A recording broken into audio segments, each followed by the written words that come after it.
दूसरा पारा में आज का सबक है यहाँ से कि इस सबक को मैं तजवीद के साथ ठहर ठहर कर पढ़ूंगा। आप गौर से सुने और इसी तरह पढ़ने की प्रैक्टिस करें।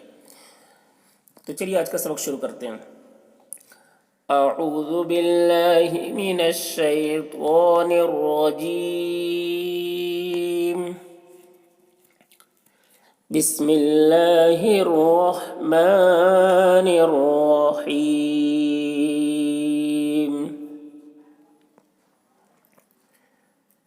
फ़इन طلقها فلا تحل له من بعد حتى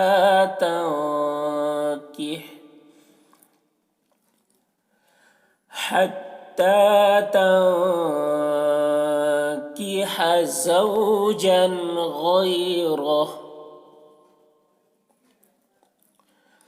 فإن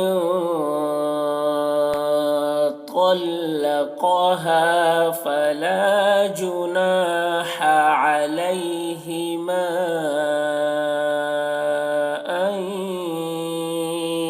يتراجعا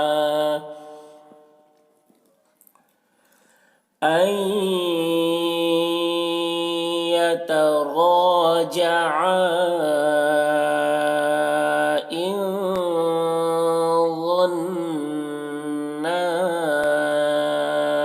أن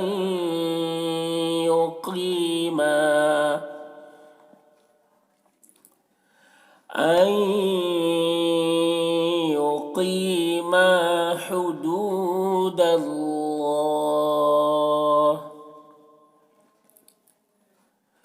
وتلك حدود الله يبينها لقوم يعلمون.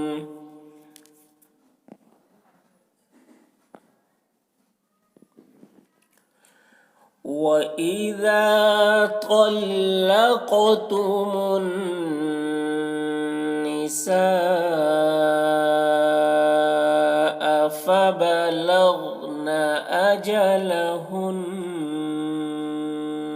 فأمسكوهن بمعروف أو سرحوهن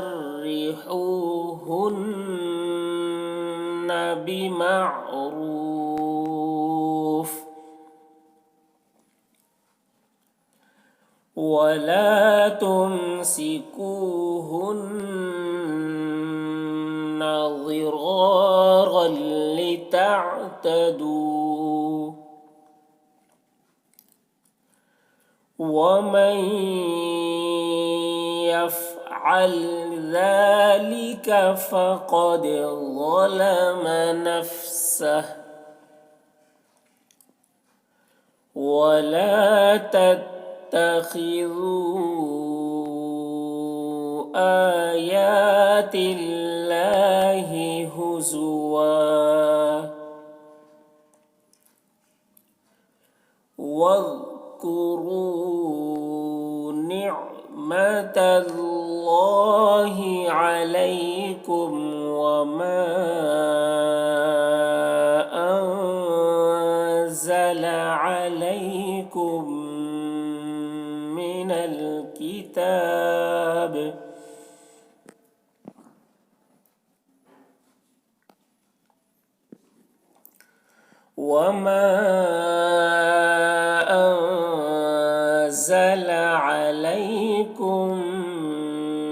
من الكتاب والحكمة يعظكم به، واتقوا الله واعلموا أن الله بكل شيء عليم.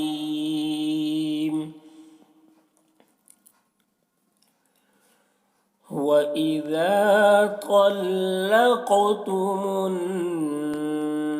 النساء فبلغن أجلهن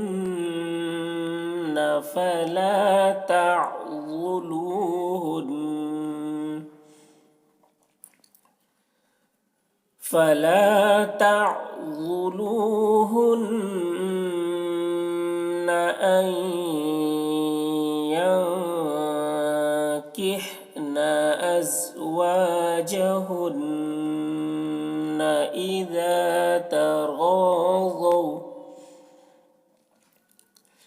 إذا تراضوا بينهم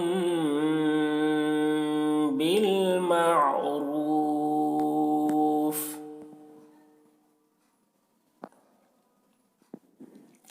ذلك يوعظ به من كان منكم يؤمن بالله واليوم الآخر. ذلكم أزكى لكم وأطهر والله يعلم وأنتم لا تعلمون. صدق الله العظيم.